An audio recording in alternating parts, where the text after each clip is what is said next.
Bien voilà, c'est parti pour le ZCL de ce mercredi 16 février. ZCL du mercredi très culturel comme d'habitude puisque on va finir au bord de la culture avec Martine Fazer, la culture selon Martine. On aura José Turlepin, mais c'est l'habitude. Mais on va commencer avec deux cultureuses. Madame Wipper, bonjour. Bonjour. Et Joulaï, responsable et créatrice, fondatrice, animatrice, productrice de Black Lives Matter. Bonjour. Bonjour David. Merci d'être avec nous. On parlera de livres, on parlera de Black Lives Matter, BLM, puisque c'est l'anniversaire, je crois. Ouais, c'est le mois anniversaire. Bon, elle avait promis de venir, elle a tenu parole. C'est bien ça. Sinon, l'actualité, même mobilisation au lycée, des droits de l'homme et jardin d'essai contre la suppression des postes. Charles Dagonia s'est rendu sur place, on va en parler. Lancement de la plateforme de retour au pays avec l'association à Lévigny. Il y a beaucoup de Guadeloupéens qui vivent là-bas et qui ont envie de rentrer. Quelquefois, c'est difficile. Et on a besoin de cerveau. Plutôt qu'une fuite de cerveau, Lévigny fait aller, mais il faut venir. Et on les entendra avec Stanley Manicourt. Problème d'eau à Rivière-Sens. Depuis plus de 24 jours, Rivière-Sens, c'est incroyable, mais à Rivière-Sens, depuis 24 jours, ils sont sans eau. Donc, ils ne sont pas contents. Surtout dans le sud Basse-Terre, c'est pas des rivières qui manquent, rivières sans plus. Et donc, les personnes se sont mobilisées, les citoyens se sont mobilisés. Puis on va terminer avec le Climat Kids. Les collégiens de Douville ont visité le littoral de Sainte-Anne avec Charlie Dagonia. Et puis il y a une petite grève aussi à la SIG. On dira deux petits mots en fin d'édition. Voilà un peu le sommaire du ZCL. On est en direct de la Guadeloupe, de Martinique, de France, de Mayotte, de partout on nous regarde. On vous salue. Les gens de la Basse-Terre qui me disent encore oublier les autres noms, je vous oublie pas, je vous salue. Et j'envoie un bonjour pour tous ces gens qui habitent près de chez moi. Alors, Joulaï, merci d'être avec nous. Vous n'êtes pas seul, vous êtes avec Madame Wipper. Pourquoi Madame Wipper, en fait? C'est la marraine? Non, pas du tout. C'est un événement un petit peu particulier. Oui. Nadine, je l'ai rencontré à un des événements du club qui s'appelle le Bail la Voix, oui. dont l'objectif est de pouvoir déclamer des textes écrits par des amateurs. Et il se trouve que quand elle a participé à cet événement, on l'a encouragée à publier ses écrits. Et il se trouve que Nadine s'est lancée. Et donc, du coup, je la reçois pour la date anniversaire du club pour qu'elle puisse nous partager ses écrits. Donc, c'est une déclamateuse. Si on peut dire ça comme ça n'existe pas, ce mot qui n'existe pas. Alors, vous déclamez souvent? Jamais. J'avoue que j'étais dans le lieu par hasard où avait lieu la rencontre. Et on m'a invité à m'asseoir et on m'a demandé est-ce que j'écrivais. J'ai dit de temps en temps. Oui. Et on m'a dit qu'on s'appelle Wipper, c'est pas étonnant. Quand on s'appelle Wipper, c'est pas étonnant. Et finalement, j'ai lu un texte, deux textes. On a pleuré, on a ri. Et à l'issue du... Mais j'avais jamais lu à haute voix un texte. Vous n'en avez pas là un petit à nous lire? Ah si, j'en ai un. Pendant la pub, j'irai en chercher. C'est dans mon sac. Tout à l'heure. Alors, revenons un petit peu à ce Black Lives Matter, puisque cette jeune femme est depuis un an à créer cette structure, c'est une association maintenant. 2 ans déjà. Ouais. 2 ans à créer cette structure. J'ai eu l'occasion de participer à une réunion club de lecture et c'est intéressant parce qu'en fait l'objectif c'est de faire lire. Ouais. L'objectif c'est de vraiment donner accès à la lecture et de casser ces préjugés qu'on a, qui consiste à dire que la lecture est réservée à une élite. Oui. Et surtout, en fait, mon expérience personnelle vis-à-vis de ça, c'est qu'en fait, je détestais lire, moi, avant. C'est vrai? Ouais, vraiment. On dirait pas. Je détestais lire. Oui. Et du coup, parce qu'en fait, tout simplement, je n'arrivais pas à me représenter dans ce que je lisais. Et du coup, l'objectif de ce club, c'est de vraiment amener les gens à la lecture et de pouvoir partager des moments agréables. Alors, j'imagine en 2 ans, il y a eu beaucoup de livres. Oui. Alors, comment vous choisissez les ouvrages qui vont être au club? Enfin, est-ce qu'on appelle ça un club de lecture? Oui, c'est un club de lecture. Un club de lecture quand même? Oui, alors comment vous choisissez les ouvrages? Alors, ma volonté, déjà, quand j'ai commencé ce club, c'est de pouvoir donner accès, de pouvoir créer des rencontres avec des auteurs de renom, comme Simone Schwarzbard, Gisèle Pineau ou... Ernest Pépin, oui. Pour que les lecteurs puissent accéder à ces auteurs, mais aussi donner la chance à des primo-écrivains de pouvoir présenter leurs bouquins et d'en faire la promotion. Oui. Donc je choisis mes auteurs vis-à-vis de ça, ces deux axes-là. Oui. Par exemple, j'ai reçu un auteur qui s'appelle Georges Riga, il y a 1 an, qui a écrit un bouquin, c'était son premier bouquin, on l'a reçu au club, et là, il a récidivé, il a sorti un nouveau bouquin. Et c'est la même chose avec Nadine que je reçois, c'est son premier... Son premier bouquin. Ouais. Mais c'est une question auxiliaire, est-ce que ça donne envie d'écrire? Maintenant que vous avez pris le goût de la lecture, est-ce que vous êtes passé de l'autre côté? Alors, j'aimais déjà écrire, en fait. Je n'aimais pas lire, mais j'aimais écrire. Ah, d'accord. Et donc, du coup, on organise justement le premier atelier d'écriture avec monsieur Mathieu Gama, oui. Qui aura lieu le mois prochain. pour donner envie aux gens de... Le jour où la Guadeloupe fera peuple, Le jour où les Antilles feront peuple, j'étais à cette présentation. Et ce sera donc cet atelier mardi 1er mars, c'est ça? Voilà, c'est ça. Oui. Alors, comment fonctionne le club d'une manière générale? Parce que j'entends souvent dire, surtout par les enseignants, Guadeloupe n'aime pas aimer, les gens ne pas aller en Guadeloupe. Alors, non. Clairement, vrai ou faux? j'avais aussi cet a priori. C'est complètement faux. En fait, les gens lisent, mais en fait, ils ne partagent pas. Ah. Et quand j'ai rencontré les gens du club, j'ai trouvé ça formidable parce qu'en fait, on partage une passion commune et on ne le sait pas. Il fallait des lieux de rencontre comme le club, il en existe d'autres en Guadeloupe, mais il fallait ces lieux de rencontre pour que les gens qui aiment lire ou qui n'aiment pas lire puissent venir. Et en fait, globalement, mon objectif aussi avec ce club, c'était de pouvoir donner un rythme de lecture aux gens. On est dans une société micro-ondes, on a tendance vraiment à passer notre temps à scroller nos écrans et à faire des choses qui sont un peu futiles. Oui. Et mon objectif, c'était de donner un rythme de lecture aux personnes qui participent. Aujourd'hui, au début du club, il y avait des gens qui ne lisaient pas une page par an. Et aujourd'hui, les gens sont à 12 livres par an. Ouais. C'était vraiment ça aussi que je voulais concrétiser. Et le public de Black Lives Matter, c'est un public de jeunes, de moins jeunes, de seniors, juniors.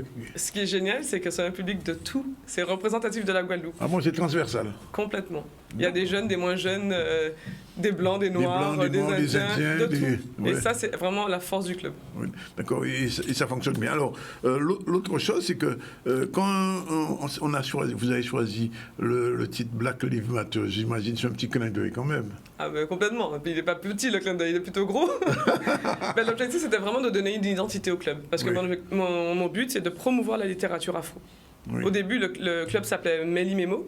Mais c'était trop doux comme nom. Ouais, et là, j'avais besoin de m'affirmer. Ouais. Et donc, il a changé. Non, la culmateuse, non, c'est vrai. Et donc, les auteurs, quand vous vous prenez contact avec eux, contacter, comment ça, ils réagissent? Ils ont envie, pas envie, etc. La plupart ont envie parce que écrire, c'est bien quand on est écrivain, mais après, le but, c'est de pouvoir être face à ses lecteurs. Et ce qui plaît aux écrivains, c'est de pouvoir avoir des questions qui viennent de personnes qui ont lu le bouquin. Et je pense que c'est tout. Ça se passe bien en général, les échanges, l'interactivité? L'interaction est très bien. Ouais. Je modère très rarement. Enfin, au début, les gens sont un peu timides quand il y a l'auteur. Et puis après, le climat s'apaise et les gens sont assez en confiance. Alors, pour ce deuxième anniversaire, qu'est-ce qui est prévu déjà? Alors, pas mal de choses. La rencontre avec Nadine Rupert à l'Écouse, le 24. On a fait aussi un club au Café Papier le 5, là, avec Mayuri. Oui. Ah oui, Mayuri. Oui. Ma part d'ombre, c'est ça? Et dans l'ombre. Je l'ai reçu la semaine dernière. Ah ben voilà. Oui, on l'a reçu aussi. Oui. Donc du coup, je fais un peu plus d'événements que d'habitude pour pouvoir promouvoir un peu l'activité du club. On va mettre en place un atelier d'écriture, comme je vous disais. Et qu'est-ce qu'on a d'autre? En fait, en gros, le club, il y a plusieurs événements. Il y a le club pour adultes, il y a le club enfant aussi. Ah, il y a un club enfant. Il y a un club enfant. Mon objectif, c'est de pouvoir choisir des bouquins qui permettent à des enfants d'aborder des thématiques comme l'estime de soi, l'acceptation de la différence. Il y a des clubs pour adultes habituels, c'est les clubs du premier samedi de chaque mois. Oui. Il y a le bas et la voix. Et il y a aussi des projections. Je fais aussi des projections. On avait reçu, par exemple, l'équipe de Timouna au Café Papier. Et en fait, le but, c'est de pouvoir débattre après avec les acteurs. Alors, je vais prêcher pour ma chapelle. J'ai un festival qui s'appelle Caribule chaque année. Oui. Est-ce qu'on fait de la BD au Black Lives Matter? Ah oui. Oui. Ouais. En fait, en tout cas, j'aspire à faire ça. Mon objectif, c'est pas juste de lire des romans. Oui. Je veux vraiment diversifier l'offre. Donc, on lit des romans, des pièces de théâtre, des BD. Oui. Caribule, oui. Donc, un jour, on aura par exemple, je dis ça, ça vient de sortir, c'est une BD de Roland Montpierre, d'après l'œuvre de Simone Schwarzbart, que tout le monde connaît, Tijan l'Horizon. Et la BD, je viens de la recevoir. Alors, j'espère qu'un jour, peut-être que l'auteur sera invité avec Simone. Ils seront invités ici bientôt. Mais on a reçu Simone déjà, donc ce sera l'occasion de la revoir. Bon, cette fois-ci dans un autre format BD qui est quelque chose de particulier. Alors, si je comprends bien, si Joulaï, quand même, j'ai cru comprendre qu'elle était globe-trotteuse, c'est ça? Ouais. Alors, ça veut dire quoi concrètement, globe-trotteuse? Globe-trotteuse, c'est que je voyage beaucoup. J'ai beaucoup voyagé. Oui. Je suis partie. Le tour du monde? Oui. En Afrique, en Asie. Oui. En combien de temps? 80 jours? Non. Non, ce sont des voyages qui se sont éparpillés sur plusieurs années. Oui. Et en fait, le voyage, c'est quand même un peu coûteux. Et pour les personnes qui ne peuvent pas avoir accès à ça, Oui. la lecture, c'est une façon de voyager. une façon de voyager également. Donc, alors, il y aura donc Madame Wipper, on va parler avec elle un petit peu. Madame Wipper, parlez-nous un petit peu de votre travail d'écrivain, puisqu'en toute façon, maintenant, quand on rassemble vos textes, vous êtes devenu écrivain, auteur, autrice même. Qu'est-ce que vous faites, auteur avec un E, autrice? Aucun. Comment ça? Aucun. Non, je n'ai toujours pas fait corps avec ce nouveau métier. Enfin, c'est un nouvel axe Oui. de ma vie. J'avais plusieurs casquettes, mais Pas celle-là? je m'acclimate petit Oui. à petit. On essaie de me persuader que c'est bien le bon mot, autrice. Mais oui, c'est Bon, autrice. Je trouve ça Normalement, particulier. c'est à la mode maintenant de dire autrice. J'écris tous les jours. Tous les jours? Tous les jours, Oui. matin, soir. J'ai toujours écrit. Uniquement de la poésie, du slam, Beaucoup qu'est-ce que vous plus faites? depuis que j'ai le téléphone. Oui, Parce que dès que ça me vient, je note tout de suite. oui, Et souvent, je postais sur Facebook les petits mots du soir ouais, pour mes amis Facebook. Voilà, ça se limitait un peu à ça. d'accord. C'était donc autrice, c'est un bien grand mot. Mais j'aime beaucoup l'aventure. Oui. Alors, vous avez commencé par quoi? Par des poésies, par des nouvelles? Alors au début, il n'y avait pas du tout de volonté de faire quelque chose de poétique. Hein. C'était de libérer une émotion et de mettre ça de façon très pudique Oui. sur papier. Après, petit à petit, l'envie est venue. En tout cas, j'ai accepté ça et j'ai pu le mettre sur Facebook. A priori, ça plaisait beaucoup et ce qui était noté de ma journée résonnait avec la journée de certains. Donc, il y a eu de plus en plus de gens qui restaient le soir et attendre le mot du soir. Oui. Ça continue sur le Facebook? Oui. Oui, ah bon? Oui, Faut, oui. faut que j'aille voir Oui, ça peut être le mot du jour. Sur quel Facebook la c'est? Parce qu'il y a leçon des du gens qui jour. vont me poser la Nadine question. Rupert. Nadine Wipper. Je ne me cache pas, c'est le D'accord. vrai nom, le vrai Ouais. prénom. Oui, c'est le vrai nom et J'en le vrai suis prénom. fière. Oui. Ah oui, Wipper, oui, d'accord. Ah non, le Nadine aussi est pas mal. Hein. Oui, Nadine, c'est pas mal. Non, ça, Nadine, c'est pas mal. Mais enfin, Wipper, c'est aussi bien. Souvenir de Et ça guerre renvoie à d'Alger. quelque chose d'autre, à quelqu'un d'autre que vous connaissez sûrement. Oui, tonton Sonny. Ah, c'était le tonton, C'était le frère de mon père. le frère de votre père. Oui. D'accord. Et donc, aujourd'hui, bon, vous avez publié un premier recueil, enfin, on va l'appeler comme ça, un premier recueil. Ça veut dire qu'il y a autre chose qui est déjà en production? Oui, alors, avec mon fils, enfin, qui fait des études de directeur artistique, j'ai passé un pacte. Un Et- pacte? Un pacte. Ouais, un pacte. C'était de publier un premier recueil à condition qu'il me laisse publier certains de ses textes Ah. que j'avais retrouvés à la poubelle, qui étaient divinement beaux, magnifiques. Et il a fait un contre-deal. Oui. Je te fais les illustrations si tu mets pas mes textes. Donc Wow. du coup, le recueil est né. Il m'a fait la maquette. Oui. Il a édité le livre. Il a fait les illustrations et le livre est né. Ça sort quand? Il est sorti en décembre. Bébé est né le 15. Il est arrivé en Guadeloupe. Il a pris son bain démarré le 16 décembre. Oui. Il a mangé un floup. Faut voir ça sur Facebook. C'est toute une aventure. D'accord. Et les 100 premiers sont partis en une semaine. Là, les 50 suivants sont arrivés. Enfin, oui, il y a un vrai On engouement. peut le trouver en librairie déjà? Ah non, c'est de Non. l'auto-édition. Je voulais de faire ça l'auto-édition. vraiment pour mes amis. Et finalement, je suis bien obligée d'intégrer le fait que Ah ben là, vous les savez, amis des amis en midi, veulent. le midi, on est entre 15 et 20 000 à regarder l'émission. Je ne dis pas qu'il y aura 15 000 lecteurs, hein, je n'ai pas dit ça. Hein. Mais C'était pas du tout l'intention. Au départ, c'était d'en imprimer 10 pour mes meilleurs amis qui me suivent le soir, pour Oui. les fêtes de Noël. Et puis finalement, mon fils me dit, oh, allez, on achète une valise, tu en mets 100, tu trouveras bien à écouler ça sur les 5 prochaines années. d'accord. Et en fin de compte, 14 jours plus tard, il n'y en avait plus. Alors, et, si je comprends bien, tonton, nièce et enfant, mais c'est génétique chez vous. vous savez, la génétique, des fois, L'écriture. ça fait des variants. Hein, Oui. regardez-le. Oui, bien sûr, oui. Mais il y a de bons variants. Donc, quand même, il y a de oui. bons variants. Je pense que Sonny, c'était plus de l'expression artistique, toujours des émotions à lâcher sur le papier. Hein, Oui. je pense que c'était ça. Mais pour conscientiser l'environnement. Hmm. Moi, ça a été plus me faire du bien personnellement. Vous écrivez en français ou en créole? Les deux. Les deux? Ouais. Oui, père, c'est normal. Les Oui. deux. Quelle question? Je ne veux même pas te poser la question. Alors, il y a tellement de textes que on a essayé de trouver des lieux communs. Et en fait, le premier livret, c'était plus sur des émotions un peu douces. Oui, Donc, on l'a appelé 12 et moi. oui. Je vous laisse imaginer qui est moi. Oui, bien sûr, j'imagine. Oui. Ensuite, on a dit, il y en avait vraiment qui étaient un peu fous. Donc, c'est le recueil Folie douce. Oui, folie douce. Après, il y a des textes qui sont plus de la compréhension, message aux parents par rapport à leurs enfants. Donc, on l'a appelé 1, 2, 3 soleils. C'est des compréhensions, des clés de la vie qui sont comme ça, qui tombent. Donc, je les mets. Mais vous verrez, c'est très particulier. Je ne parle pas au sens propre. J'utilise toujours des allusions. Des métaphores? Ça peut être la description d'un simple escalier Oui. où il y a tout dedans. Ça peut, voilà, c'est ma façon. C'est pas du tout le même style que Sony, Oui. mais Ah ben non, l'intention est quand même. Voilà, on sait qu'on a une responsabilité en écrivant. On sait qu'il faut avoir une certaine pudeur. Il faut laisser la place à l'imagination, à l'intelligence de celui qui lit. Mais oui, j'aime mon tonton, mais j'ai fait un variant. J'ai accouché d'un Omicron. Oui.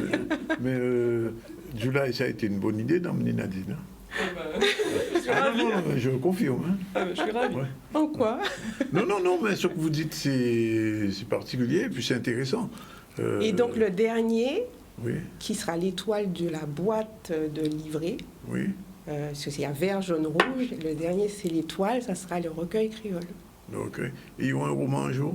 Le roman est fait, il est en correction Oh, avec Ernest Pépin. Ah bon? Je savais pas. Comment il va s'appeler ce roman? Le soi-disant mensonge. Le soi-disant? Mensonge. Le soi-disant mensonge. Combien de pages? 250. D'accord. Mais il y a de la matière là. Il y a de la matière. Ouais, Mais vraiment, En plus, relu par Ernest, je Oui, pense mais que je pense qu'Ernest souffre là. Ouais. Il a Ah du bon? mal. Ah bon? C'est compliqué? C'est pas son style. C'est pas linéaire? C'est Ouais. pas son style. C'est pas son Ernest style? a quand même lu Queenie avec le club. C'est Oui, pas oui, du tout mais son il n'ose style. pas élaguer. Moi, je lui ai dit, réduis ça À à combien? moins de 200, il n'y arrive pas. Enfin bon, c'est une Pour arriver à discussion 200? à part. On verra. Non, il faut faire deux Peut-être tomes. qu'il Il faut sortira faire deux jamais. tomes. Il faut faire Là, deux tomes. l'intention, c'était pareil, une écriture à 3. Donc Oui. mes 2 fils et moi. Un soir tard à 2h du matin, on était vraiment entre l'éveil et le sommeil, et on a commencé à délirer en partant d'un mot et tout ça. Donc l'histoire s'est construite. Et donc à charge pour moi, puisqu'ils étaient partis faire leurs études, d'écrire. Et quand on s'appelait le week-end, de leur donner des nouvelles des personnages, et eux, ils faisaient les suites. D'accord. Donc on avait, lors de nos échanges, comme ça, ils suivaient les épisodes. Ah non, il faut vraiment la tuer, la maman. Non, elle est trop nulle. Ils m'envoyaient, voilà. Ça a été un jeu Oui. avec mes fils. Et, En fait, c'est un livre à combien de mains? donc je l'ai écrit seul, mais Oui. à 3 cerveaux. À 3 cerveaux. 3 cerveaux déjantés. Donc, Sympa. C'est extraordinaire, hein, ce qu'elle dit là. Un livre à 3 cerveaux. Ah oui, Ça, parce je qu'il y avait connaissais des pas. Je connaissais des batailles, livres à plusieurs mains, à 4 mains, mais à 3 cerveaux, non, je non, connaissais c'est pas. 3 cerveaux. Parce que chacun a une vision de la vie qui est différente. Je comprends. Et face à une même situation, on avait 3 opinions différentes de la façon de traiter la situation. Donc il y en a un qui voulait tuer, l'autre qui voulait justice, Oui. et moi qui voulais qu'on voit derrière le mur. Mais enfin bon, c'était très particulier. Donc, ça veut dire qu'il y aura une suite. Mais c'est vraiment une histoire pour nous 3. Hein. Si j'ai demandé une correction, c'est vraiment pour pouvoir le restituer à mes garçons, qu'ils aient quelque chose à lire quand ils sont tristes. Mais bon, c'est pas l'intention n'est pas de publier le roman. On verra. Mais Et non, puis mais, bon, il y a beaucoup de July- personnages qui se reconnaîtraient. July, vous allez donc- Je pense que je vais la booster. Mais oui, C'est mon boulot. moi déjà, être passé dans l'émission, il y a tant de gens qui nous ont vus, qui sont en train de vous voir en ce moment, que dire non, un livre comme ça, faut le publier. Faut le publier. Ça peut pas être un ouvrage in vitro, comme on dit. Ah, non. Faut la coucher. July, j'ai quand même le sentiment que Black Lives Matter, c'est une sorte d'événementiel sur le livre, quelque part. Parce que bon, les clubs de lecture, ils étaient un petit peu, allez, on va le dire, un petit peu ringards. Bon, on venait là avec un livre, avec des seniors qui venaient, on s'endormait quelquefois dans le club à Rimini-Souta. Je suis allé 1, 2 fois, pas 3 fois. Mais Black Lives Matter, c'est autre chose. Je veux casser les codes. Oui. Je ne veux pas forcément de... Comme je disais au début, je veux pas qu'on considère que c'est réservé à une élite. Oui. Je veux pas avoir que des seniors à mon club, je casse les codes. J'utilise vraiment toutes sortes de bouquins pour pouvoir amener toutes sortes de personnes. Oui. Par exemple, on a lu le bouquin d'une Jamaïcaine qui s'appelle Queenie, qui parle d'une femme qui vit à Londres et qui vit des déboires suite à une rupture amoureuse. Et enfin, Ernest était là à ce club et je suis sûre qu'Ernest n'avait jamais lu un bouquin de ce type. Donc je veux vraiment casser les codes. Mon objectif, c'est pas de faire en sorte que tu viennes à mon club et que tu t'endormes. Non. D'accord. Mais alors, je pose quand même la question, combien de livres par mois vous lisez maintenant? Parce que je pose la question parce qu'à l'époque, il faisait apostrophe. Comment il s'appelait Pivot disait qu'il se tapait au moins une trentaine de livres par mois. Alors, je ne suis pas à ce niveau-là, parce que moi, j'ai appris à lire il n'y a que 3 ans, n'oublie pas. Au début, je n'aimais pas lire, mais je lis par mois, je pense, 2-3 livres. Mais avec une bonne épaisseur, parfois. Ouais, oui. Pas encore lu le livre de cet écrivain, comment il s'appelle? Un livre de 500 pages, un écrivain très connu, français. Ça me reviendra tout à l'heure. Ça s'appelle Crier au Radio. Bon, alors, on va revenir, puisqu'il est pratiquement 13 heures. On a pratiquement fini, mais on n'aura jamais fini avec vous. Il faudra qu'elle revienne. Ah ben ça... Ah non, il faudra qu'elle revienne présenter le bouquin quand il sortira. Il est dans le sac. Il est là. Alors, Julia, il rappelle un petit peu les rendez-vous. Prochain rendez-vous le 24, jeudi 24 février à l'Écouse. Ouais, jeudi prochain à l'Écouse, à 18h. Ce sera où? À l'Écouse. À Goyave. La brasserie à Goyave, à 18h. En présence de Nadine, qui va présenter notre bébé commun. Oui. Ensuite, le 1er mars, c'est l'atelier d'écriture avec Mathieu Gama, ça va se passer à Jarry. Oui. C'est sur inscription, on envoie un mail à Black Lives Matter. Oui. Et ensuite, le 5 mars, ce sera au Café Papier, c'est un bail la voix. Oui. Alors, il faut dire quand même à ajouter, et c'est ça qui donne un petit peu de dimension à Black Lives Matter, c'est qu'il y a même un petit goûter quelquefois. Oui. Oui, c'est vrai. Tu as assisté à la fois où il y avait le petit goûter. Oui. C'était la première? Ouais. Ah bon? Et c'est désormais? Bah, j'essaie de temps en temps. Ouais. Bon, d'accord. Alors, quand il y aura, je reviendrai. Voilà, il est 13h01. En tout cas, merci Julia d'être venue. Merci Nadine. Et à très bientôt, Nadine. Comme on dit, nous quoi pour un mot. Hein? C'est ça. OK.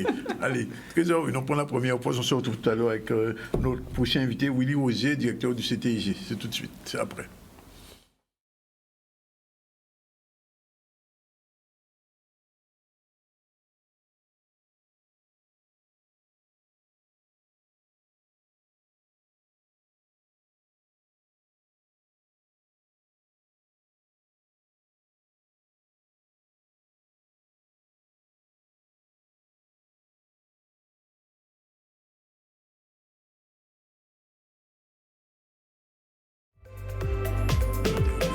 Voilà, il est 13h09 dans le ZCL News. Je vous l'ai dit, on va recevoir le patron du tourisme guadeloupéen et j'ai même envie de dire caribéen, Willy Rosier, le milliardaire. Bonjour.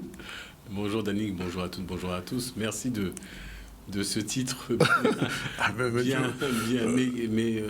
médaille d'or du tourisme guadeloupéen. Ça fait déjà combien d'années, Willy?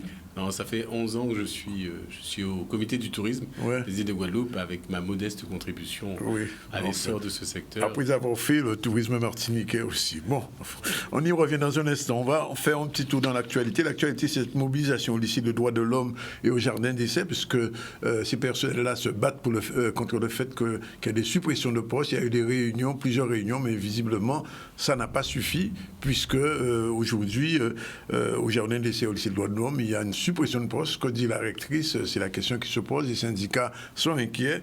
Charlie Dagonia est allé sur place. On regarde. Alors, l'intersyndicale du lycée des droits de l'homme, avec le soutien des parents d'élèves, a décidé de se mobiliser aujourd'hui pour dénoncer encore une fois, parce que ça fait des années que ça dure, les suppressions de postes que nous impose le rectorat année après année. Et cette année encore, alors que le nombre d'élèves ne baisse pas et que la réforme qui nous est imposée est toujours aussi compliquée à mettre en place, alors que nos élèves essuient leur 3e année de restrictions liées au Covid, de travail en distanciel, de calendrier scolaire décousu, on perd encore 4 postes au lycée des droits de l'homme. et encore 4 demi-postes, c'est-à-dire des collègues qui vont se retrouver à aller faire une moitié de leur emploi du temps dans un autre établissement. On voit bien que les difficultés des élèves s'aggravent de plus en plus. Par exemple, nous, là, le fait qu'on perde un prof de mathématiques, ça veut dire qu'en terminale, il n'y aura plus du tout d'accompagnement, il n'y aura plus du tout de soutien pour les élèves. Or, on sait que les mathématiques, ils sont en difficulté. Et en première, il n'y en aura quasiment plus. Et en fait, au final, ce que ça va faire, c'est que ça va aggraver l'inégalité qui existe déjà. Parce que les familles qui ont les moyens vont payer des cours particuliers. Et les familles qui n'ont pas les moyens, on sait que les enfants, en fait, ils vont se retrouver avec encore plus de problèmes. Donc tout ça, ça signifie pour nos élèves des conditions d'enseignement qui sont dégradées. Ça signifie qu'on a pratiquement plus de demi-groupes, c'est terminé. Donc pour former les élèves à des épreuves qui sont compliquées, on n'a pas de temps on voit que des classes entières, des classes qui sont de plus en plus chargées, en moyenne entre 30 et 35 élèves selon les niveaux, ce qui est absolument infaisable pour tout un tas de travaux méthodologiques. On a perdu nos dédoublements, on est en train de perdre les options. On a déjà dû fermer la LV2 allemand, on est en train de fermer l'option portugais. On a peur pour toutes nos autres options qui risquent aussi de disparaître parce qu'il n'y a pas de financement. Et le rectorat nous demande, pour appliquer la réforme, de créer de nouvelles options pour les mathématiques, par exemple, pour les élèves qui abandonnent les mathématiques en terminale, les maths complémentaires, les maths experts, etc. et ne donne pas d'heures pour financer ces options ou encore l'option droit en terminale. Donc on doit encore réduire les demi-groupes, réduire les autres options pour financer toutes ces choses qui sont censées quand même être données par le rectorat pour mettre en place la réforme. Là, on nous met volontairement en grande difficulté et la rectrice affiche dans les médias qu'elle ne supprime pas de postes, que tout va bien et dans la pratique, année après année, elle nous supprime des postes. On est déjà à plus de 15 postes supprimés sur ces 3 dernières années au lycée des droits de l'homme, donc on veut dire stop, qu'on en a marre. Nous aurons l'occasion de recevoir la rectrice ici pour lui poser directement une question. Lancement d'une plateforme de retour au pays. Vous savez que beaucoup de jeunes cadres guadeloupéens quittent la Guadeloupe faute de postes leur convenant. Cette fuite de cerveau affecte tous les domaines de la responsabilité de la gouvernance en Guadeloupe. Et donc, il y a une association qui s'appelle Aller et Vini. Stanley Manico les a rencontrés, on regarde. On passe aux actions concrètes. L'idée, c'est vrai qu'on a beaucoup diagnostiqué, on a beaucoup discuté, on a beaucoup dédramatisé des situations. Là, aujourd'hui, avec l'association Aller Vini et ses partenaires, il est question que nous puissions mettre en œuvre concrètement des changements pour les gens qui veulent rentrer au pays. Quand tu veux rentrer au pays en Guadeloupe, la première difficulté, c'est le travail, c'est l'emploi. Comment faire pour trouver un emploi? Alors, avec la plateforme Aller Vini, on ne va pas résoudre tous les problèmes, mais l'idée, c'est déjà de pouvoir répondre à un premier problème de l'emploi. Donc, avec cet outil qu'on a développé avec le Pôle emploi, comment ça va se passer? Eh bien, un Guadeloupéen qui est dans l'Hexagone, qui souhaite rentrer chez lui, eh bien, il va tout simplement aller voir son conseiller Pôle emploi. Il lui dit « Je suis candidat pour rentrer au pays en Guadeloupe, j'aimerais être candidat à cette mobilité ». À ce moment-là, son conseiller le clique sur un petit bouton sur son profil qui fait que lui, il va apparaître sur une base de données qui va être sur notre page. Et de notre côté, si on a aussi un candidat qui est candidat au retour au pays mais qui n'est pas demandeur d'emploi, donc qu'est-ce qui va se passer? Cette personne, eh bien, elle travaille. Tu sais, tu peux être en train de travailler et à vouloir rentrer chez toi. Eh bien, elle va sur notre site allezviniguadeloupe.fr, elle se connecte et une fois qu'elle va sur notre site internet, elle crée son profil. Et dès lors, elle pourra aussi, à ce moment-là, valoriser son profil en tant que demandeur d'emploi, enfin, en tant que candidat au retour au pays, salarié, et les chefs d'entreprise pourront aller sur le site. Là où c'est fort aussi, c'est que les entreprises qui ne trouvent pas de candidats pour des postes en Guadeloupe pourront aussi publier une annonce ou des annonces sur la plateforme allezviniguadeloupe.fr pour leur permettre justement de valoriser des candidatures qu'ils ne trouvent pas. Et ça, c'est tout l'idée, c'est que pour que ça fonctionne, il faut que les entreprises guadeloupéennes et la population joue le jeu de faire passer l'information sur ce dispositif. Nous présentons aussi un deuxième dispositif, c'est le coaching du retour au pays. C'est un dispositif qui permet également, si vous voulez, d'accompagner les candidats au retour au pays. Comme la plateforme, l'idée nous est venue parce que vous, les internautes, vous, les familles, moi, je reçois des appels sur mon téléphone. J'en n'imagine pas la détresse d'une maman qui a envie que son fils rentre, qui voit de la misère, discrètement aux États-Unis, en France, en Russie ou je ne sais où, qui a envie de rentrer chez lui, mais qui n'a pas le diplôme, qui n'a pas la formation, qui ne sait pas par où commencer. Alors l'idée de cette association aussi, c'était de proposer un dispositif qui permette de les accompagner. Donc là, aujourd'hui, le coaching du retour au pays, c'est aussi quelque chose qui vient en complément de la plateforme allezvini.fr. Et l'idée, c'est vraiment d'apporter notre contribution et de contribuer, apporter notre pierre à l'édifice Guadeloupe en permettant à ces personnes de rentrer. Alors, comme on est vu en direct en France en ce moment, je dis bien aux parents qui nous regardent, aux jeunes qui nous regardent en ce moment, en France, un petit peu partout à l'étranger, vous tournez, il y a de la place. Bonjour Willy Roger, est-ce qu'il y a de la place au CTIG pour un jeune qui voudrait rentrer aujourd'hui? Oui, bon, nous recrutons en tout cas. Oui, vous recrutez. Nous n'avons pas beaucoup de postes. Hein. Oui, je sais. Une sorte de petite PME. Hein. On a moins d'une quarantaine de salariés, mais c'est vrai que nous avons recruté des personnes. Même des stagiaires, je crois. Aussi. Des stagiaires, mais aussi des emplois. Oui. Alors, beaucoup dans les choses un peu plus techniques, technologiques, ou un peu digitales, ou même ou des choses très précises, telles que les affaires juridiques, etc. Mais c'est vrai que ce sont des choses qui sont possibles, et de toute façon, c'est toujours une bonne nouvelle d'avoir un jeune qui revient, ou un jeune qui revient au pays. Absolument. Avec son savoir-faire. J'ai un fils qui est là-bas, alors surtout, je peux m'en neveu, mon fils, pour revenir. Alors, on va parler du tourisme. Willy, il y a longtemps qu'on ne s'est pas vu ici. On a tellement dit sur le tourisme, machin, ceci, cela, c'est mauve, plus rien, etc. Quelle est là aujourd'hui, en tant que directeur du CTIG depuis 11 ans, la situation de notre tourisme guadeloupéen national? Alors, pour parler de la situation, il faut parler quand même du passé récent, bien sûr. Fin 2019, début 2020. Alors aujourd'hui, oui. C'est ça. C'est-à-dire qu'en fait, jusqu'à début 2020, le tourisme guadeloupéen était sur une phase croissante ascendante, même record, puisqu'on était au cours des années 2018-2019 sur des chiffres records. On avait atteint plus de 800 000 touristes de séjour. Hein. L'objectif était 1 million, je crois. Alors non, l'objectif était 1 million de touristes en général. En général. Et en fait, on avait 815 000 touristes de séjour et à peu près 340 000 touristes de croisière. Donc en tout, ça nous faisait un bon 1,2 million de touristes en Guadeloupe. Ce qui est important aussi, c'est que ces touristes, particulièrement les touristes de séjour, amènent une recette, c'est-à-dire en fait, c'est de l'exportation. Donc ils amènent des devises, ils font vivre l'économie guadeloupéenne. Et là, le gain était énorme, puisqu'on était autour d'1 milliard d'euros de recettes sur ce tourisme, sur cette exportation, ces gens qui viennent et qui nous apportent ces devises. Ça, c'est le deuxième chiffre phare. Le deuxième chiffre énorme, on peut dire. 1 million, plus d'1 million, 1 milliard d'euros de recettes.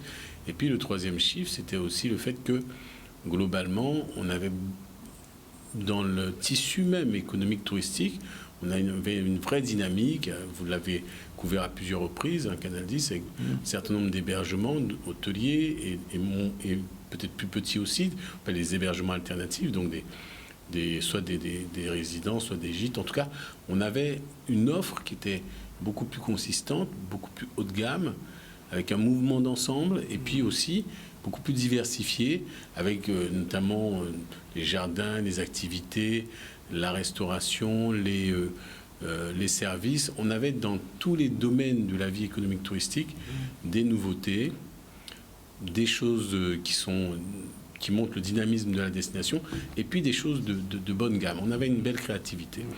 Bon, 2020 est arrivé, un peu comme tout le monde, ça a été un peu l'économie qui a été fauchée en plein essor, parce qu'en fait, on se rend compte que dans le monde entier, l'économie touristique, quand même, est une économie qui vit bien et qui progresse bien. Hein. C'est vrai que c'était le coup d'arrêt. Coup d'arrêt pour les compagnies aériennes, coup d'arrêt pour les compagnies de croisière, coup d'arrêt évidemment pour une île qui dépend du transport par air et par mer, un coup d'arrêt en général. Et on le voit aujourd'hui, des situations qui sont quand même douloureuses, qui sont critiques, puisque un certain nombre d'opérateurs ont souffert et souffrent encore. Et bien évidemment, des perspectives que l'on commence à imaginer, parce qu'on commence à imaginer la sortie de crise. Tout est quand même relativement fragile, on est bien d'accord. On ne sait pas, si vous voulez, clairement de quoi sera fait l'avenir, mais en tout cas, on voit bien que globalement, sur le plan international, on se prépare à une sortie de crise, puisqu'on parle bien sûr du Covid et de la pandémie qui a affecté le monde entier. Oui. Et dans notre région, on était comment par rapport aux autres destinations, j'ai envie de dire, mythiques ou habituelles, Barbade, Saint-Domingue, etc., Saint-Martin? Alors justement, sur ces destinations mythiques, on parle bien évidemment, Saint-Martin, c'est des voisins, mais on avait la Barbade, on avait effectivement la République dominicaine, on avait ces destinations qui sont des poids lourds. Là, alors, la caractéristique des îles de Guadeloupe, c'est que notre progression était bien plus forte que la leur. D'accord. On avait des progressions qui étaient beaucoup plus importantes. On avait, quand on prend par exemple les données, les statistiques de la CTO, la Caribbean Tourism Organization, À laquelle on n'appartient pas. à laquelle on n'appartient pas pour l'instant, Je me souviens d'un voyage à Barbade. à laquelle on n'appartient plus, en tout cas momentanément, mais sur laquelle on se prépare à revenir. Bon, là, c'est vrai que les 2 années, c'était pas franchement pas nécessaire. Le moment, c'était pas nécessaire. Mais évidemment, on se prépare à revenir au niveau de la CTO, c'est aussi notre place. Et c'est vrai que quand on prend la progression annuelle avant 2019, avant 2020, les 3-4 dernières années, on était plutôt sur la Caribbean, la CTO, sur des augmentations de 4%, des croissances de 4% par an. En Guadeloupe, on était bien plus élevé puisqu'on était plutôt sur des croissances, voire à 2 chiffres. Et c'est vrai que on nous a regardé, et d'ailleurs, en général, dans les Outre-mer, on nous a regardé comme étant vraiment une référence. Mais qu'est-ce qui explique cette attractivité de la Guadeloupe? Qu'est-ce qu'on a de plus que les autres? Parce que, quand je vais à Barbade, à Trinidad ou à Porto Rico, je ne dis pas que je suis aussi chez moi, mais enfin, je vois le ciel, la mer, pareil. Non, mais les îles de Guadeloupe, l'attractivité, elle est liée à plusieurs facteurs. Oui. Le premier facteur, c'est que c'est quand même atypique d'avoir dans la Caraïbe, dans un des plus beaux endroits du monde, un archipel qui présente autant de variétés. C'est-à-dire qu'en fait, à chaque lieu, vous avez un voyage totalement différent que si vous êtes quelque part d'autre. En plus, si ce n'était que sur le plan naturel, ce n'est pas que sur le plan naturel, c'est aussi sur le plan culturel avec des expériences authentiques qu'on a su préserver, qu'on a su transmettre aux visiteurs. Alors là, c'est vrai que pour prendre un chiffre qui démontre tout ça, en 2019, dans les îles de Guadeloupe, le taux de répiteurs, c'est-à-dire les gens qui reviennent, les gens qui sont amoureux, pour ne pas dire accros de la destination, oui. Eh bien, ils étaient à un taux très élevé, puisqu'ils étaient à un taux de 65%. 65% des gens qui venaient en Guadeloupe en 2019 étaient des gens qui revenaient pour la 2e, 3e, 4e, 5e, etc., la 1e fois, qui en fait sont tellement marqués par les îles de Guadeloupe que ces visites, ces vacances marquent un peu leur vie, c'est tout le cycle de leur vie. Après, c'est leurs enfants qui viennent, c'est leurs amis, etc. Donc, ce sont des gens... Eux-mêmes, ils nous font la promotion. En fait, eux-mêmes, ce sont effectivement des fans des îles de Guadeloupe, des gens accros aux îles de Guadeloupe. Et ça, c'est le premier point qui dit, quand vous avez cette base-là, vous pouvez construire, parce qu'effectivement, les nouveaux touristes, et vous en avez de façon importante aussi, eh bien, ils viennent agréger, ils viennent augmenter le nombre de ces touristes. Alors, la deuxième chose qui était intéressante au niveau des îles de Guadeloupe, c'était on va dire un peu la conquête des zones comme l'Est des États-Unis, comme le Canada francophone, et on commençait sur le Canada anglophone aussi. C'est aussi des tests qu'on faisait aussi sur le Brésil, c'est aussi... On avait même sondé l'Inde, pour vous dire, parce qu'on a une communauté indienne importante. Et puis, évidemment, l'Europe. Avec l'espoir de voir arriver un vol de Roissy permanent un jour. Et cet espoir, il est arrivé, voyez-vous, de façon très étrange pendant la pandémie en 2020. Aujourd'hui, vous avez un vol Pointe-à-Pitre-Roissy qui est très bien, qui est une belle desserte, qui est une belle réussite. Et aujourd'hui, vous avez 3-4 vols par semaine qui vont à Roissy. Et on se rend compte que sur l'Europe, on a vraiment des possibilités. Puis bien sûr, il y a eu Air Belgium qui est venu s'ajouter. Oui. Donc tout ça pour vous dire que j'imagine que c'est un peu la question que vous vouliez me poser, c'est quel avenir pour le tourisme en Guadeloupe? Mais oui, parce que la question se pose obligatoirement aujourd'hui, puisqu'on a vu la chute un petit peu au niveau de l'aéroport, du point de 60% de sa clientèle, de son trafic. Les hôtels ont eu des difficultés, les gîtes ont eu des difficultés. Est-ce que la reprise s'annonce vraiment? Écoutez, moi, je ne dirais pas que la situation à l'heure actuelle, il faut bien l'appréhender. Elle est difficile. Oui. Elle est encore difficile, pour ne pas dire critique. Vraiment. Par contre, c'est vrai que les indicateurs sont bons. C'est-à-dire que l'attractivité des îles de Guadeloupe, elle est préservée, elle est intacte. Donc, évidemment, avec les professionnels, on a travaillé pendant tous ces temps morts pour pouvoir conserver l'intérêt auprès de nos touristes potentiels. Et cette attractivité, on le constate dès qu'on met en place une campagne, ça fonctionne.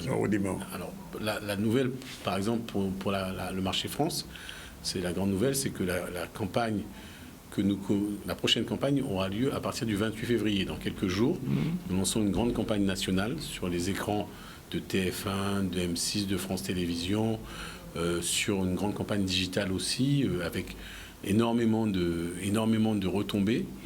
C'est une campagne, nous misons quand même, c'est un plan de relance, nous misons comme des sommes importantes pour que les touristes reviennent. Et même si la haute saison a été fortement impactée par les difficultés que nous avons rencontrées, que ce soit sanitaire, que ce soit social, le 28 février, c'est une date qui nous paraît très importante. On a vu que par exemple, les îles de Tahiti ont commencé à communiquer sur les écrans nationaux.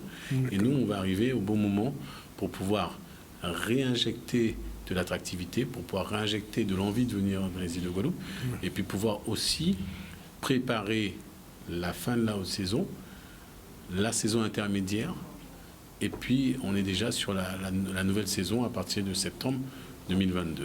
Donc oui, nous avons... et puis bon, bien évidemment, il y a d'autres plans qui partent sur la Belgique, il y a d'autres plans qui partent sur les États-Unis, le Canada. Globalement, nous sommes optimistes. Pourquoi ? Parce que notre clientèle a envie de vacances, puis envie de dépaysement. Elle a vraiment envie, ce qu'on appelle, entre guillemets, quand on parle de nouvelles tendances, ce qu'on appelle, entre guillemets, de façon un peu vulgaire, le tourisme de revanche. C'est-à-dire que les gens aujourd'hui, il y a plusieurs notions qui leur tiennent à cœur. C'est le fait de s'immerger dans une destination, s'immerger déjà sur le plan naturel de quelque chose qui... Vous voyez, le décor que nous avons, nous, est extraordinaire quand on vient des régions, notamment régions nord-américaines ou régions européennes en général.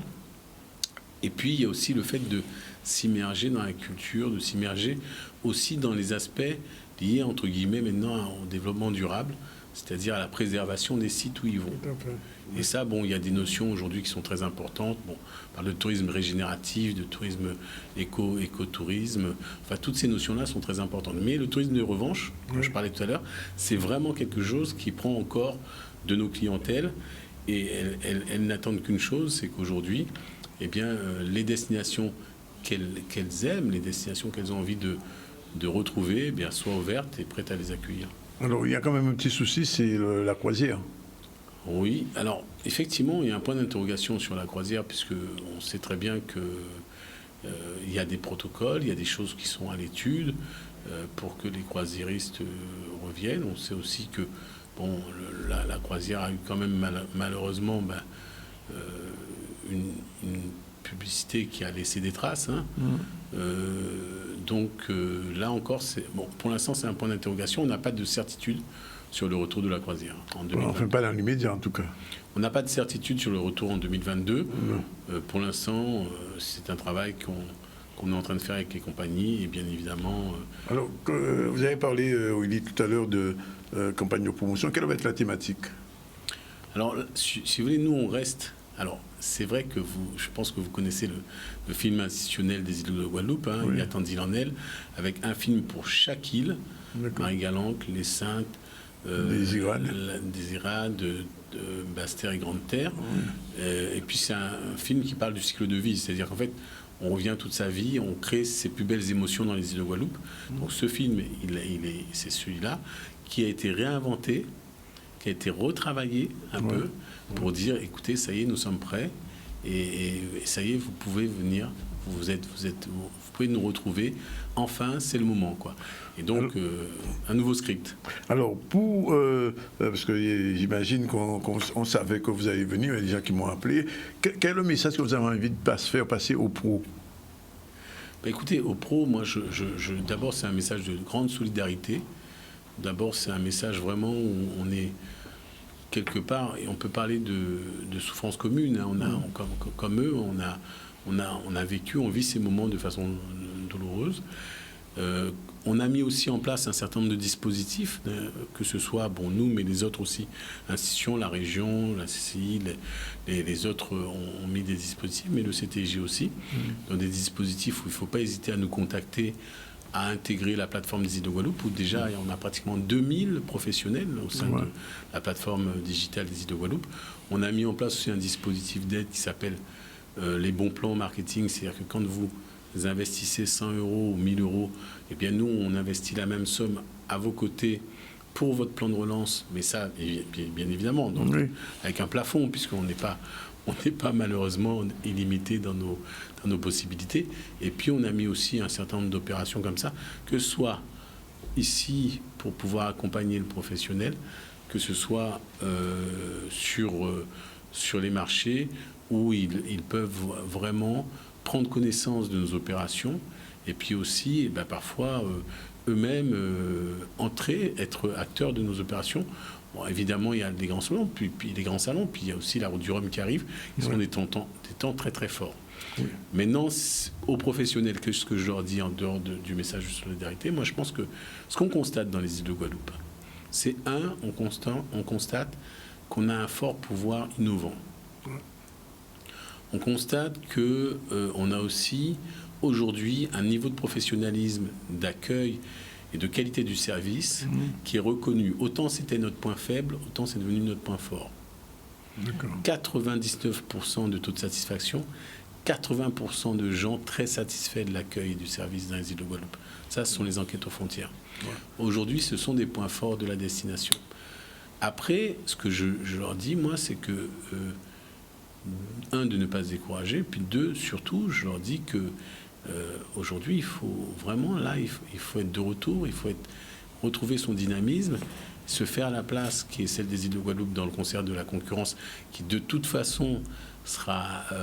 vous imaginez bien que toutes ces destinations qui ont souffert, elles ont toutes le même désir, c'est de prendre des parts de marché. Absolument. Donc nous, on est là pour accompagner la destination, mais eux, moi, je leur envoie, bien sûr... Vraiment, je leur envoie un signal non seulement d'encouragement, mais de vraiment allez-y, c'est le moment d'y aller. Alors, une dernière question et on va se quitter là-dessus. Il y avait au départ un lionnage entre la Martinique et la Guadeloupe au niveau touristique. Ça va toujours fonctionner ou bien, comme on dit en créole, chaque bête a fait que créer pour nos maillots? Non, mais je pense que dans ces moments-là, nous, on a pas mal d'échanges avec la Martinique. On a de bonnes relations. On a les mêmes problématiques aussi. On suit souvent les mêmes courbes, même si celle de la Guadeloupe a été peut-être un peu plus dynamique ces dernières années que celle de la Martinique. Mais ce que je veux dire, c'est qu'on a les mêmes problématiques et on se consulte souvent. Après, est-ce qu'on veut aller plus loin pour créer une forme d'association au niveau de la Guadeloupe et la Martinique? Ça reste le point d'interrogation. Mais c'est vrai qu'on a quand même une bonne collaboration avec la Martinique et c'est une bonne chose. Bon, on attend les résultats, les prochains résultats. Vous avez donné les chiffres, c'était 800 000, etc. Et 1 milliard de chiffre d'affaires dans l'économie de la Guadeloupe. Globalement, il faudrait quoi pour revenir à ce stade-là, si tout va bien? 1 an, 2 ans? Si tout va bien, il faudrait aller 2 ans. 2 ans bien de vraie haute saison, de vrai dynamisme, notamment dans l'événementiel. On parle de la Route du Rhum. Dans l'événementiel, la Guadeloupe était un acteur très très dynamique. Des événements toute l'année, puis des superbes événements. Vous aviez 2 types d'événements. Vous aviez des événements, on va dire, grand public, et vous aviez des événements identitaires, vraiment qui portent la signature des îles de Guadeloupe. Eh bien, ces 2 types d'événements ensemble faisaient que tout au long de l'année, vous aviez un calendrier d'événements très très puissant, où on pouvait justement réseauter, comme on dit aujourd'hui. Il faut que la Guadeloupe retrouve cette électricité au niveau des événements, cette foison d'événements. Il faut aussi, bien évidemment, que la première chose, c'est qu'il faut que le Covid nous laisse tranquille. Oui, qu'il nous lâche un petit peu. Nous lâche vraiment. Et puis que notre dynamisme revienne. Et je suis plus confiant par rapport au dynamisme des opérateurs. D'accord. Bien, de toute façon, on sera là pour voir et on souhaite bonne chance à notre tourisme. Je précise justement en parlant d'événements identitaires que le carnaval s'en est un. Et ce soir, nous organisons un débat sur carnaval et pandémie. Fallait-il vacciner notre carnaval? Ce sera à partir de 20h30, ce sera avec moi et tous les Akio, Vukum, Mascaclé, Vim, ils seront là ce soir à partir de 20h30. Ce sera l'occasion de faire un point sur le carnaval et le tourisme au niveau économique. 13h35, la page pub. On se retrouve tout à l'heure avec nos autres invités. Elles sont déjà là. Je vais parler de Martine et de José Turlopin. On parlera de culture justement et de chronique. Merci l'habitude, c'est dans un instant. À tout de suite. Voilà, il est 13h42. Les femmes du mercredi sont là. Je vais parler de José Mangipo, bonjour. Bien, bonjour. Et Martine, bonjour. Bien, bonjour, Danick. Il est toujours là. Bon, alors, d'abord, un petit problème d'eau à Rivière-Sens, parce que c'est incroyable depuis 24 jours. Au côté nord, c'est Rivière-Sens. Donc, on est en rivière. Ça n'a pas de sens. Ça n'a pas de sens. 24 jours sans eau. 24 jours sans de l'eau. Sans de l'eau, mais pas mon goût, hein.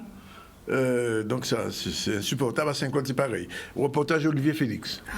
C'est horrible. Ça fait 24 jours, ça va faire 3 semaines. On est obligé de transporter de l'eau, faire des allers-retours. Mais on fait comme on peut. Hein. Je suis complètement stupéfaite et je vais pouvoir vous dire pourquoi. Enfin, nous en sommes stupéfaits d'ailleurs. Il est clair qu'aujourd'hui, Madame Faure a fait un retour sous pression pour expliquer ces problématiques d'eau que nous avons depuis 24 jours. Très clairement, aujourd'hui, les propos qui ont été avancés par celle-ci sont complètement faux, nuls et non avenus. Et je vais vous dire pourquoi.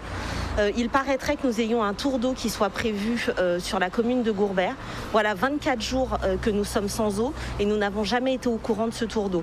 D'ailleurs, un tour d'eau qui n'a absolument pas été communiqué auprès des habitants de Gourbert que nous sommes. Deuxièmement, il serait de bon ton de nous dire où sont les travaux qui sont prévus ou tout du moins en train de se faire sur le réseau, parce que là encore, nous n'avons aucune information à ce titre-là.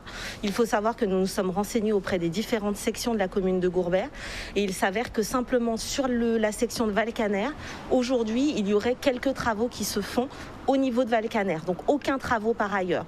Merci à Madame Faure de nous indiquer du coup quels sont les travaux qui sont prévus et dans quel délai on pourra compter sur l'eau dans nos robinets. Je rappelle quand même que c'est un droit à la vie que d'avoir de l'eau dans son robinet. Et nous, aujourd'hui, on ne vit plus à Gourbert parce que nous n'avons pas d'eau dans nos robinets. Ça devient de plus en plus compliqué. On va dire que les boulangers s'adaptent parce qu'ils ont besoin d'eau pour produire le pain. On a besoin d'eau parce que déjà on est en pleine période de Covid. Faut se laver les mains souvent. Donc voilà. Jusqu'à maintenant, il n'y a personne qui a pris attache avec nous. On n'a aucun contact avec personne, la mairie, personne ne vient. Donc voilà. C'est d'autant plus incroyable qu'à Gourbert, c'est là où on se trouve la société Capes de lait. De l'eau qu'a gaspillé, il suffit de passer au bord de la route, de l'eau qu'a gaspillé à Gourbert. C'est une gabégie. Ah non, c'est ce qu'on appelle une gabégie. Donc, c'est ahurissant. C'est inacceptable ça. Rappelle-moi, Danick, la Guadeloupe, comment on l'appelle? L'île aux belles eaux. L'île aux belles eaux. C'est pas le vrai nom, mais enfin, il était rappelé comme ça. Entre autres. L'île aux belles eaux, oui. Non, mais entre autres. L'île aux belles sans eau. Hein. Oui, là par contre. Là, sans eau même. Mais Capester aux belles eaux, c'est même mitin. À Saint-Claude, pareil aussi, il n'y a pas d'eau. Alors que toutes ces sources-là qui sont sorties la soufrière, il faut qu'elles descendent en Guadeloupe, mais pas nul là. Bon, bref, c'est pas acceptable. Bonjour Mangipon, générique de Mangipon, et on commence avec la robe Gaulle. Pas la robe de Gaulle, hein, la robe Gaulle. Ciao, fort.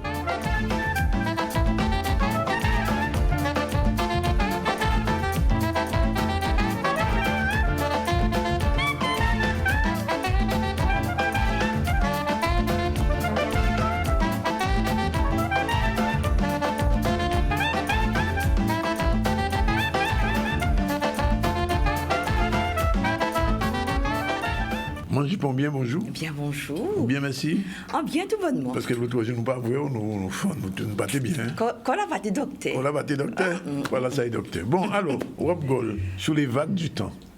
Ah, la fabuleuse histoire de la robe Gaulle. Pourquoi je vais parler d'une histoire?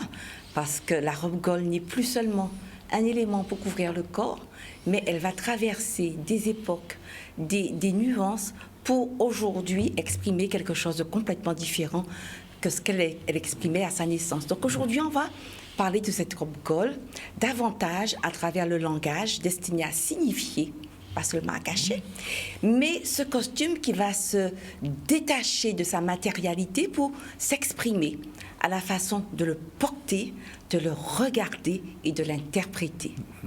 Alors, est-ce qu'on peut dire que c'est vraiment, cette robe Gaulle est vraiment un vêtement quotidien? Parce qu'en temps, l'esclavage, vous ne pouvez qu'on lève en robe Gaulle quand même. Ah non, mais la robe Gaulle n'était pas dans les champs. D'accord. La robe Gaulle n'était pas dans les champs. La robe Gaulle, elle arrive au moment de la colonisation, mais ce n'est pas une robe des champs, c'est une robe qu'on porte à l'intérieur des maisons. C'est un vêtement d'intérieur. Voilà. Et au départ, c'est une indienne, donc tissu qui est très politisé à l'époque, parce que tu reçois des tissus parce que ta flotte est importante. Donc c'est un tissu qui a une valeur, qui représente la valeur de sa flotte, la valeur de son pouvoir économique. Donc si tu as ces matières-là, ça veut dire que finalement, tu es dans le monde. Et dans les îles apparaissent ces tissus et apparaissent aussi les costumes qui vont aller avec ces tissus. Et la robe Gaulle, au départ, est une robe d'intérieur avec ces matières nouvelles, un coton frais, léger. Donc, au départ, c'est un vêtement d'intérieur. C'est un vêtement qui est pensé à la manière d'une pièce de lingerie. Donc, un plastron simple, quelques fronces, une manche, mais vraiment quelque chose qu'on va porter à l'intérieur. Cependant, tu m'écoutes avec... Attention. Avec beaucoup d'attention, oui. Et en même temps, je regarde les images de la robe Gaulle. Voilà, voilà. Et il y a aussi... je porte une robe Gaulle. Hein. Je vois, c'est ce que je vois, là, d'ailleurs. Absolument. Ouais. Donc, au fur et à mesure, le message délivré va se modifier. Parce que des techniques vont arriver. Donc, les dentelles vont arriver. Et cette robe Gaulle, elle dira au fur et à mesure autre chose. Lorsque tu as les moyens, tu achètes de la dentelle. Donc, à travers cette dentelle que tu vas ajouter à ta robe Gaulle, tu diras autre chose. Et au fur et à mesure.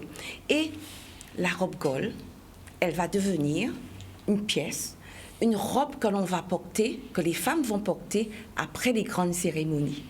Donc, lorsque tu quittais ta robe d'apparat, ta robe corsetée, ta robe à corps, tu rentrais chez toi et tu mettais ta robe Gaulle pour recevoir tes invités. Donc là, le message est différent. Je reçois mes invités, mais je dis à chacun de mes invités qui je suis, quelle est ma condition sociale, quel est mon pouvoir économique à travers cette robe. Donc, on se rend bien compte que ce n'est plus du tout une pièce matérielle, mais c'est un objet qui va dire qui va signifier de façon consciente ou inconsciente. C'est une pratique sociale de référence. Voilà. Mais en tout cas, les pratiques sociales de référence vont petit à petit s'instituer en code vestimentaire référentiel. Dress code, quoi. Il y a un dress code. Tout à fait. On n'a pas inventé ce dress code.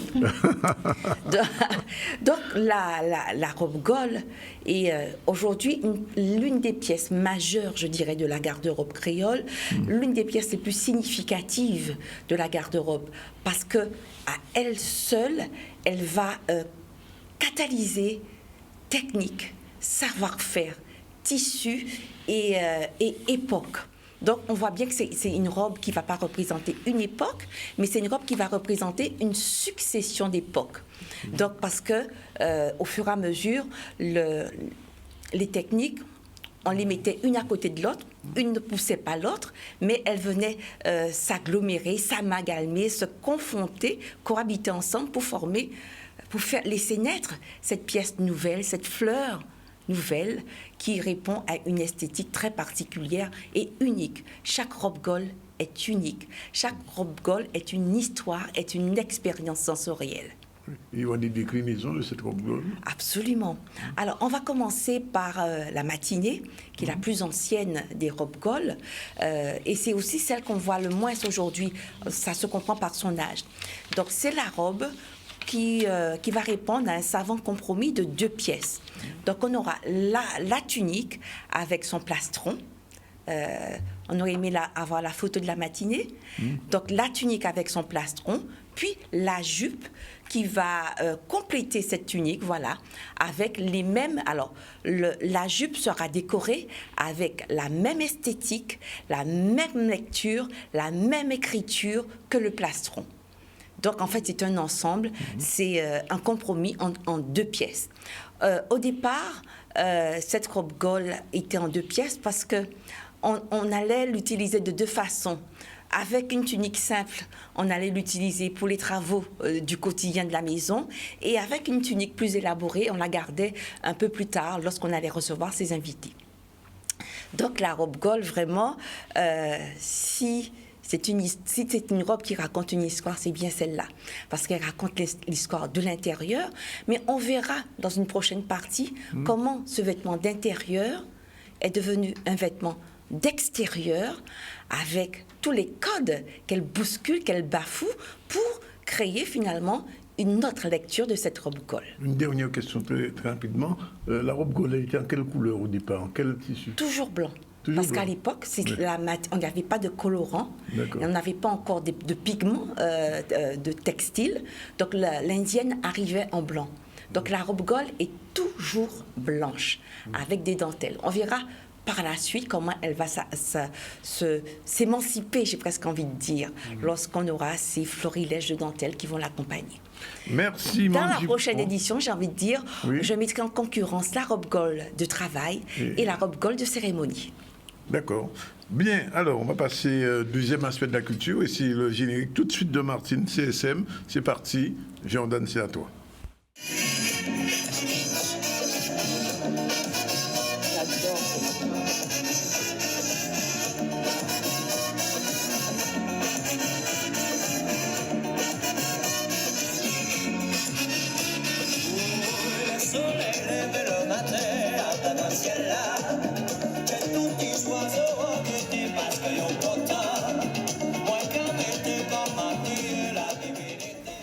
Bonjour Martine. Bien bonjour Danick et bien bonjour aux téléspectateurs, aux auditeurs, aux fan clubs. Tout va bien Danick? Ça caille. Et voilà, ça va comment? C'était vraiment pour t'apporter tout ce que tu sais, le soutien. Je vous remercie, tout le groupe. Je n'ai pas eu l'occasion de le dire puisqu'on n'a pas encore vu tout le monde. Mais donc, chaque chose. Merci. Donc, en comptant. Maman l'a vu Bouquet là, il était content. En comptant voir. Voilà. Eh bien, un petit, après le générique, donc une revue de presse très courte. On va revenir sur un sujet que j'ai abordé la semaine dernière, qui est en fait l'appel à projet C'est mon patrimoine. J'en dirai quelques mots parce que c'est important que nous ayons des organismes, des gens qui sont un peu, on va dire, qui sont engagés dans cette culture pour accompagner des jeunes et reparler un petit peu de cet appel à projet en direction de la jeunesse des jeunes de 6 à 18 ans. J'en dirai juste quelques mots et ensuite on va tout de suite aller sur un sujet que je n'ai pas pu aborder l'autre fois et qui me tient à cœur, et c'est à peine de le dire puisqu'il s'agit de la Saint-Valentin. Oui, c'est passé, mais il n'est jamais trop tard pour en parler et c'est important d'en parler. Et enfin, j'ai fait un petit retour sur le Festival du Graffiti. Vous aurez un petit générique dessus et quelques dates d'agenda. On verra si on a le temps de les présenter. Alors, on y va bien vite pour commencer sur cette revue de presse culturelle en parlant donc de C'est mon patrimoine. C'est un dispositif qui, on le sait, est mis en place durant les vacances scolaires et qui s'adresse donc aux jeunes de 6 à 18 ans sur des territoires prioritaires en particulier. En quoi ça consiste? Ça permet de découvrir à la fois le patrimoine durant les vacances scolaires et cette édition de 2022 vise également à la diversité de certains territoires, que sont les territoires urbains, périphériques, ruraux, et il veut également toucher des publics diversifiés au travers de notre jeunesse. Donc tout ce qui est patrimoine urbain, tout ce qui est patrimoine immatériel, les friches peuvent être des lieux justement de balades urbaines, de reportages, de photos, de vidéos, d'utilisation de jeux vidéo comme support, par exemple, pour cette jeunesse. Donc, n'hésitez pas, si vous êtes donc un organisme, en tout cas une association, un créateur, enfin, toutes ces personnes qui œuvrent dans cette démarche de pratique artistique, à aller au travers de cet appel à projet, vous inscrire et aller chercher, bien sûr, la documentation. Vous pouvez encore le faire, déposer vos dossiers jusqu'au 20 mars. Et si vous avez la moindre question, vous adressez bien sûr à la DAC, mais également à deux personnes qui sont Marie-Noël Martial, culture.gouv, donc à la direction de la culture, et Laurent Selbonne, qui sont deux personnes habilitées à vous répondre à toutes vos questions complémentaires. J'ai dit que j'allais parler de Saint-Valentin. Figure-toi, c'était le 14 février dernier. Il y a 2 jours. On y est toujours. Moi, en tout cas, je suis dans ma semaine Saint-Valentin puisque nous allons la fêter ce soir. Ah bon? Je vous dis que ça. Et donc, qui dit Saint-Valentin dit à se poser la question d'où vient cette coutume, d'abord et d'une, qui était Saint-Valentin, et surtout... c'est un saint, Saint-Valentin. Et c'est pour ça que j'ai décidé, moi, de ne plus fêter le 14 février, vous allez comprendre pourquoi. Donc, Saint-Valentin était un saint, et malheureusement, comme beaucoup de saints, il était un martyr. Et donc, pourquoi il est devenu un martyr? Bien que le 14 février soit donc le jour de la Saint-Valentin, c'est la fête des amoureux, c'est ce qu'on dit. Oui. Qui était-il? Eh bien, il est mort à Rome il y a très très longtemps, en 270, et il a été tué par les Romains parce qu'il mariait les chrétiens entre eux, et que c'était pas du tout bien vu. C'était interdit à l'époque. C'était interdit. Ouais. Considérée donc dans nombreux pays, cette Saint-Valentin, eh bien, elle a été un peu instituée quand même par les Romains, toujours, qui fêtaient les Lupercales entre le 13 et le 15 février. Et c'est une fête de purification symbolique avant d'être devenue la Saint-Valentin. Alors donc, Valentin de Terni était son vrai nom. Il est connu sous le nom de Saint-Valentin maintenant. C'était un moine, et que lui est-il arrivé? Il a refusé de se soumettre à l'empereur Claude II, le Gothique. À l'époque, Claude II voulait interdire le mariage pour éviter que les hommes soient tentés de rester au foyer en temps de guerre. La place était à la maison pour ensuite être appelé sur les champs de guerroyage s'il était convenu. Et donc, marier les couples constituait un véritable défi à l'autorité de l'époque.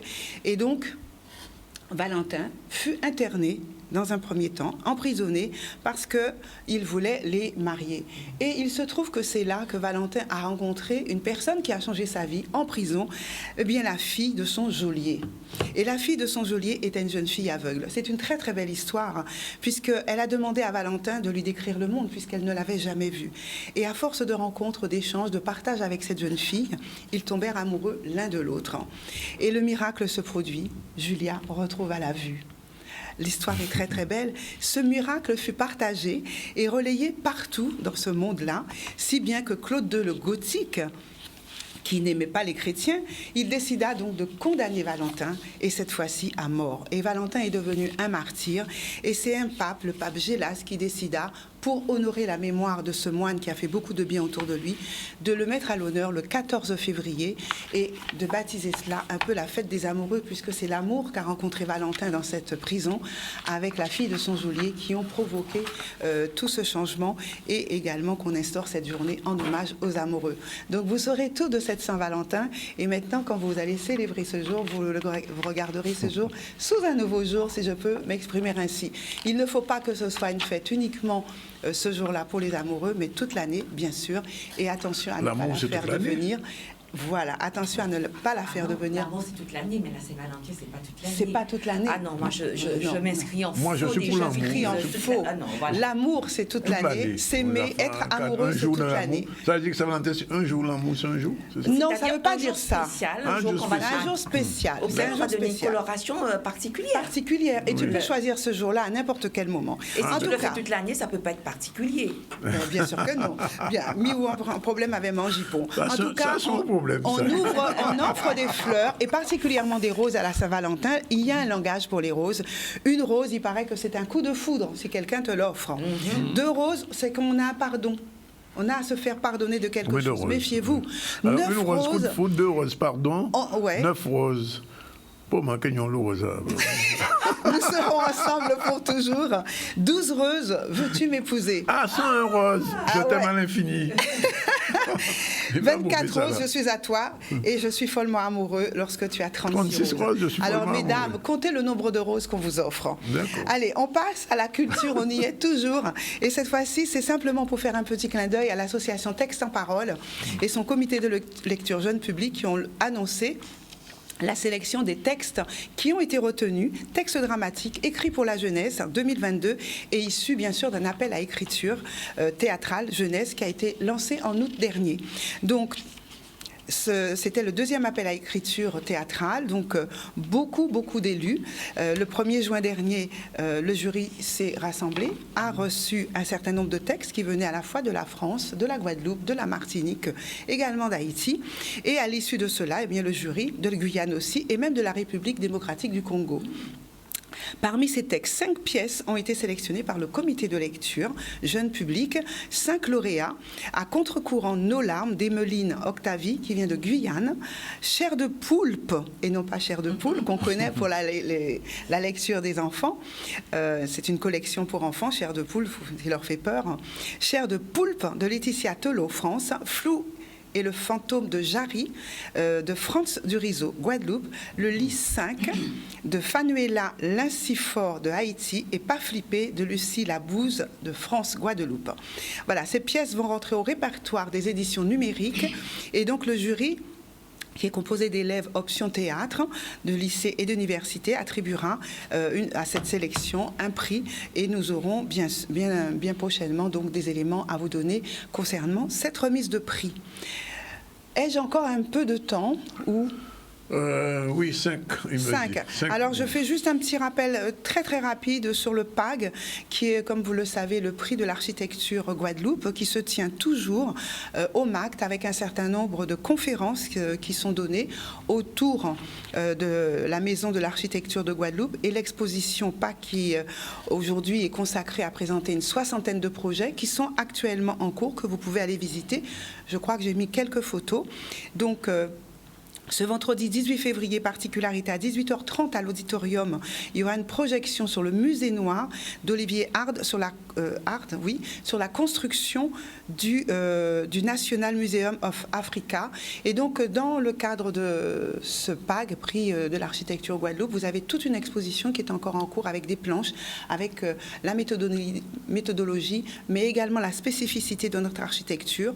Des visites scolaires sont possibles également. Et tous les lundis, d'ailleurs, à ce propos, le MACT accueille le public scolaire pour une visite gratuite et pédagogique sur cette exposition. Voilà, je vous aurai tout dit quand vous saurez que vous pouvez bien sûr vous renseigner auprès du MACT pour avoir des renseignements complémentaires et également sur les conférences qui vont se tenir jusqu'au 26 mars prochain. Voilà. Le carnaval, tu sais qu'il y en a. Je ne vais pas en parler. Mais ce soir, il y a un débat. Mais ce soir, vous avez un débat sur le carnaval. Moi, je voulais juste faire un petit clin d'œil à quelques communes sur lesquelles actuellement le carnaval... Notre flyer sur le carnaval, on l'a? Oui, il merci. peut passer. Oui. Tu veux le projeter? Non, il va le projeter, mais vas-y, Marc. Je mets juste un petit clin d'œil sur 2-3 communes qui sont très dynamiques sur le carnaval, mais là, c'est un clin d'œil que je mets sur le carnaval des enfants, plus particulièrement. Ateliers parents-enfants, création de costumes, de masques pour tous. Et ce sont essentiellement des associations, par exemple l'association Bras Ouverts à Mornalo, il y a l'association du Moule. Enfin, il y a vraiment tout plein d'associations qui, aujourd'hui, sont autour du carnaval, mais versus enfants pour vraiment réanimer tout cela. Et je terminerai avec quand même quelque chose qui est important. GDA Eco-Bio, qui invite les agriculteurs bio à une conversion, à une journée technique sur les cucurbitacées. Tu sais ce que c'est que les cucurbitacées, Danick? Quand même les concombres. La famille des concombres. Concombres. Pastèques, melons, courgettes, giromons, butternut, etc. J'adore les concombres. Et oui, moi aussi. Toi aussi. Donc, agriculteurs et tous ceux qui aiment l'agriculture, vous avez rendez-vous sur cette journée, le jeudi 24 février, de 8h à 13h. C'est à Bois de Belle-Plaine, Conodore Sainte-Rose, avec Christophe Lachmann, par exemple, avec Fritz Serry, spécialiste en agronomie. Eh bien, on va lancer tout de suite le petit diaporama que je voulais faire sur le festival du graffiti qui vient de se tenir à Anse-Bertrand. Voilà, et ça conclura ma chronique. Un jamandé au plistan, hein, Danick? Oui, vous connaissez, pas occupé, vous connaissez. Et la musique, ça, j'ai prévu.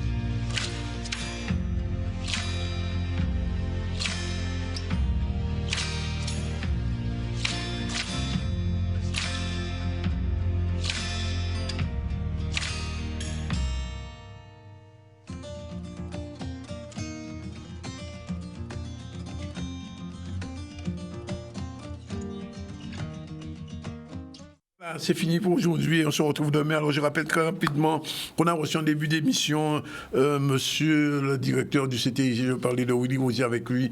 Il pense que le tourisme pourrait redémarrer dans de bonnes conditions. Ça, on l'espère aussi. On a reçu July, qui est la responsable de Black Lives Matter. C'est une association qui incite à la lecture. Et July est venu expliquer ça. Et puis, elle nous a présenté aussi Nadine Rupert, qui vient de sortir un ouvrage, Mes mots d'hier, qui seront bientôt, livre qui sera présenté le 24 à l'occasion du Black Lives Matter. On a reçu José Turlepin, la chronique Manjupon sur la robe Gaulle, première partie. Martine Fazer, chronique la culture selon Martine, avec un final qui était très beau, ce festival des graffitis qui s'est fait à Anse Bertrand cette année. Sinon, les lycéens sont mobilisés, ça on est dans l'actualité, au Jardin d'essai et au lycée des droits de l'homme contre la suppression des postes. On a supprimé près de 15% en 3 ans. Ces professeurs là apprend ça même. Lancement de la plateforme Retour au pays avec Alévini, une association qui incite les jeunes Guadeloupéens qui sont là-bas au Kagade nous en Guadeloupe, en France en bas là, ou tourner en pays, on a besoin de cerveau et de bras. Problème de l'eau. La rivière, c'est pas supportable. 24 jours sans de l'eau, c'est on n'a pas content et on va apprendre même. Et puis, il y avait la grève à la SIC, on n'a pas eu le temps d'en parler. Et on a parlé, bien sûr, de culture, comme tous les mercredis. Voilà, c'est fini pour aujourd'hui. La réalisation était assurée par Jordan. Il nous anti-faveur, Martine. Nous finissons à 14h08. On avait commencé à 4 minutes de retard. On a rattrapé et on se retrouve demain pour la suite des événements de la ZCL. Nous remercions Martine, les 2 belles femmes du mercredi qu'on va retrouver chaque mercredi avec plaisir. Voilà, c'est fini. Ibout. Au revoir, José. Au revoir, tantôt, Radio. Et au revoir, Martine. Et moi, je vous embrasse. Bye bye. Prenez soin de vous. Ibout.